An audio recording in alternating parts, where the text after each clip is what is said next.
Welcome to Coach Bennett's podcast, where every run has a purpose, where kindness is hardcore, where this is about running, and this is not about running, where every starting line is a finish line in disguise, where rambling still gets you where you need to be, where pineapple will never ruin your pizza, and the sodas, adult and not adult kind, are always cold, and where there is room on the starting line for everybody.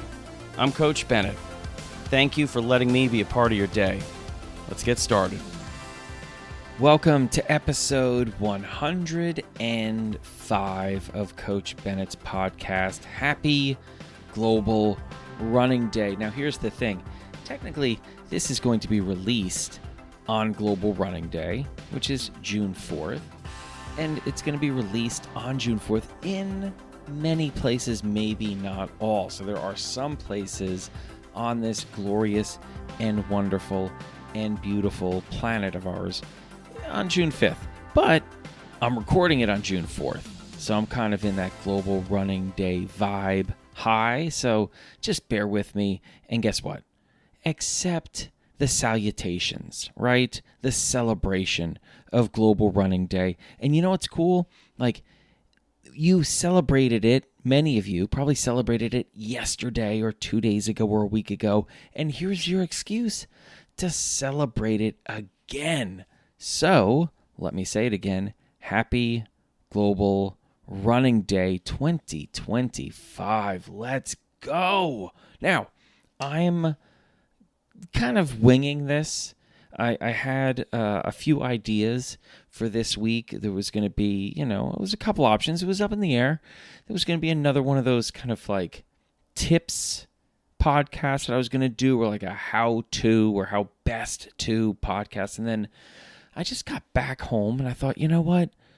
It's Global Running Day. How can we not celebrate Global Running Day? And here's an opportunity to maybe accentuate what it means to be a part of this sport and why Global Running Day should be something that everyone on this planet, on this globe, celebrates.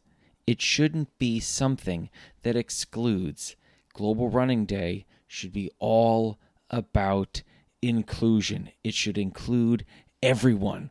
And sidebar here, when I first started with Nike running back 11 years ago, the first truth, Truth, that I wrote down on a white legal pad when I was discussing the possibility of coming to Nike and working, the first truth I wrote down and said, listen, I'm going to give you a couple things that I believe in, my philosophy.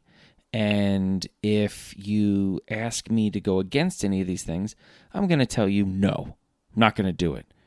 And I will give compliments to the people that I was working with. They said, okay, fair enough. We won't ask you to. And number one on the list, the first truth that became the first Nike Run Club truth was, we are all meant to be runners. And I believed that then, and I believe it now. We are all meant to be runners. So first, let me just start with what it means to be a runner.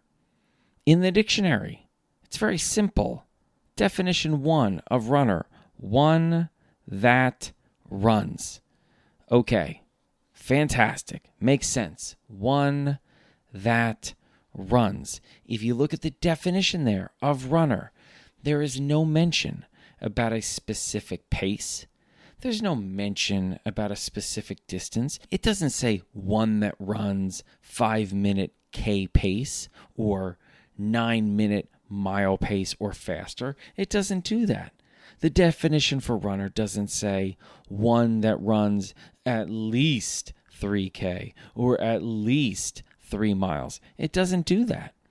It's really simple. It's very straightforward. One that runs. So if you want to know what runs means, it really just means taking flight. That's it. Because it's in relation to what walking means. Okay? And walking means moving, and there's one foot always on the ground. That's the main difference between walking and running. It's the act of taking flight, of flying. That's the main difference. And too often, what we do, and by we, I mean a minority, but it can seem like a vocal minority because it's such an egregious viewpoint, is that if you don't run a certain speed, you're not really running, which is complete and total BS, hogwash. It is nonsense. So, let me just say this unequivocally. If you cross a starting line and you take flight, if instead of having one foot on the ground, you have moments where there is liftoff, flight, landing, liftoff, flight, landing, you are taking part in the act of running. And a runner is one that runs. Just someone that takes part in the act of running. So by definition, you are a runner. I don't need to know where you ran. I don't need to know what you were running in. I don't need to know why you were running. I just need to know, did you catch some air? Did you take some flight? Did you come on down and launch yourself into a new stride? String together a couple of those strides. You'll cover distance over a period of time, and that's good enough for me. I don't need to know how much distance. I don't need to know how much time. I just need to know you took some time to cover some distance and you got some air. You took some flight. That's it. That's all I need to know. Because once I know that, I know you're a runner. That's it. So, to all the gatekeepers out there, and I don't imagine there's too many gatekeepers out there that listen to my podcast, but maybe they should. Get away from the gate. You're not in charge, okay? No one asked you to be there. You're just in the way. So, get out of the way, all right? So that's how I wanted to start. What does it mean to be a runner? And I went to what I think is one of the great assistant coaches, and that's the dictionary, all right? But there's a caveat here too, which I think is really important. You don't need to be running to be a runner. And I'm going to explain this, okay? I've spent time where I've been injured. I haven't been able to run. I've had times when I've been sick. I have not been running. I've had times where I've been between seasons and I haven't been running. There are times when I just spent time away from the sport for one reason or another. Sometime, looking back, I don't even know if there was a reason. I just wasn't running. I didn't cease to be a runner. I was still a runner, even though I hadn't been running. It had been a while since I crossed a starting line. It had been a while since I had taken flight, but I was still a runner, even though I wasn't running, which means there has to be something about running that goes beyond running that makes someone a runner. And there is. There's feelings, there's purposes, there's reasons, there's ways we carry ourselves, the ways we think about life, sport, and what it means to be on a team or to take on challenges or to begin adventures and journeys. And that means it goes, like I said, beyond the run. If you think about it, if it's only the act of running that defines a runner, you could make the case that it's only when you're running that you're a runner. But I don't think anyone really believes that it's only while you're in the act of something that you are that thing. I mean, when I was teaching, I still considered myself a teacher when I left the classroom. When I wasn't at practice, I still considered myself a coach. When I'm not around my kids, I don't stop thinking of myself as a father. So when I'm not running, I don't stop considering myself, viewing myself, believing that I am a runner. So, what is it about running that keeps me, maintains me in this state of being a runner, even though I'm physically not running? I think some of it is mindset. Some of it is that idea that there's the possibility for betterment, which can be defined in so many ways. It doesn't mean just, bettering my previous fastest 1,500 meter time. It doesn't mean bettering my previous or current longest run ever. It means so many different things. How can I become better? And when we're not running, runners continue to think like that. How can I do this better? How can I be better? How can I be the best I can be, even though maybe I'm not at my best? It's a very runner-esque mentality. The idea that we're hopeful. I mean, think about it. Every run starts with the hope that we end it as a better version of ourselves, right? I mean, really, think about it. You don't start a run not hoping that it ends with you better in some way. Again, don't limit this to ending faster, further, farther. Don't do that. In a lot of ways, we hope that we end the run, that we can handle the stress in our life better, that we end with more peace in our lives, more clarity, that a little more joy has entered into our day, right? I mean, those are some of the reasons why you go for a run. That idea that betterment is a possibility. We hope that we can achieve that betterment in some way. It's another way of saying we have faith, right? Because we don't know, but we still keep crossing those starting lines, believing there's the possibility that maybe we end better, hopeful, faithful, that this run may deliver. And when we say that this run may deliver these things, what we're really saying is that we will be able to achieve it, accomplish it, that we will deliver these things, which is pretty badass if you ask me. We're also courageous. I mean, that's obvious. I mean, anyone who's crossing a starting line where there are no guarantees on the other side of it, whether that's a race, a workout, or just a run, that takes courage. Absolutely, it takes courage. So runners are courageous. Whether we're running or not, that doesn't change anything. You think that you finish a run and there's the prospect of another run tomorrow, it doesn't take courage to show back up on a starting line. And I think the better you get at running, and again, I'm not limiting this to how fast or how far I go. There are so many ways to measure betterment, as I've already alluded to. I think that once you get to that point, you realize that the courage that you are showing when you cross a starting line, it bleeds into the rest of your life. It could be the courage that leads to signing up for that class that you need to do so you can get that degree finally, or going in and asking for the raise that you know you deserve, or the courage that it takes to get out of a crappy relationship because you deserve better. So yeah, runners are courageous beyond the start and finish lines of a run. Runners have patience. Patience is another, as far as I'm concerned, sign of confidence.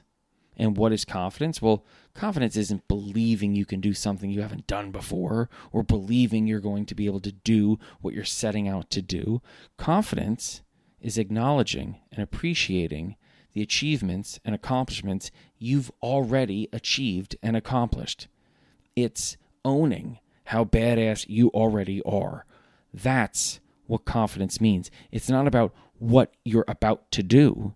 It's about what you've done, which a lot of people, I think, don't realize. The best runners, which can include every single person that runs, are the ones that acknowledge and appreciate their own accomplishments and achievements. And that's what running is about, because that's where confidence comes from on the starting line. Not, I know what's going to happen next. It's, I know what I've already done. and I'm going to acknowledge and appreciate that and take that with me on the other side of the starting line. That's where confidence comes from. Confidence is not about guarantees of what's next. It's about acknowledging what has come before. That's what confidence is. The best runners have that, and everyone can be one of those best runners. Patience, like I said, is a sign of confidence. You have to understand that it takes time to get better, that sometimes the results seemingly aren't showing up, and that's because progress, that progression forward, sometimes is imperceptible movement forward, but it's still movement forward. So having that patience, having that confidence, it's essential to becoming a great runner. It's not easy to have those things, but that's another sign that you're a runner. You're willing to take on great challenges. You're willing to struggle. And you've heard me say this before. Struggling does not mean failure. What it means is successfully not giving up. That's another sign that you're a runner. You're willing, able, and open to struggling. Another thing that I just want to mention here on Global Running Day is that there are so many different ways to run. I think sometimes we can kind of lock ourselves into these silos where if maybe you were introduced to the sport and it led to, I don't know, a half marathon or a marathon, you start to think like, well, that's what I am. I'm a road runner. And not just that, I run on the roads and I run half marathons and marathons. And you have other people where maybe they were introduced to the sport through a team atmosphere and track and field. And they get to a certain age and they think, well, this isn't for me anymore. And you have people that maybe they've fallen in love with running through the trails. And the idea of hitting a track is completely foreign to them. People that do ultra marathons, the idea of running a road mile is crazy. No, I do ultras. What I want to just say here on Global Running Day is that if you run, the entire world of running is open for you. If you're an ultra marathoner, you can do indoor track. If you grew up or fell in love with the sport through going from no running to a marathon, you can do other things than the marathon. Yes, you can run on the trails. Yes, you can run on the track. If you're someone who maybe started running through the treadmill, that could be in the basement of your apartment complex, or maybe it's at work or at the gym, and you think, well, I've really only ever run on the treadmill. That's okay. You don't have to only ever run on the treadmill. You can run wherever you want to run. And I would challenge you here on Global Running Day to challenge yourself and run in some places and in some environments and in some ways that you've never run before. You know, maybe jump in on some local run crews you've never run with. Enter some race distances you've never raced before. Guess what? It's a new experience. And if you're nervous, that's probably a good sign, because nerves are just another way to remind yourself that not only are you alive, but you care about something and it's exciting to you. That's all.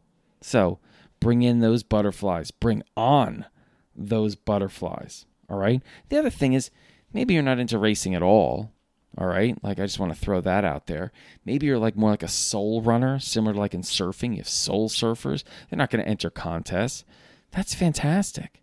You don't have to jump on the trails. You don't have to jump off the trails. My point is, if you want to, you can. Maybe that's what your real love is, kind of the soul running. You know, you don't have a watch and you go out and you just run how you feel, and that's terrific. And you don't want to, you know, have to be bogged down with one speed run a week and a tempo and a long run. But I would just, again, as a challenge, say, don't be afraid to mix things up. Don't be afraid to find out that maybe who you think you are is not who you only are. There are lots of different versions of you. One of my favorite parts about coaching athletes on the track is showing them that when we do the different paces. And I say, listen, you should have a different mentality, almost a different persona when you're doing 1,500 or a mile pace on the track, as opposed to when we're doing 10K pace. They're different. They're very different versions of you. There's a different swagger. There is a different mentality. There's a different thought process. There's a different pace, yes, but there's a different way that you carry yourself, the way you think about the effort you're giving. Be open to being open to lots of different personalities and versions of yourself.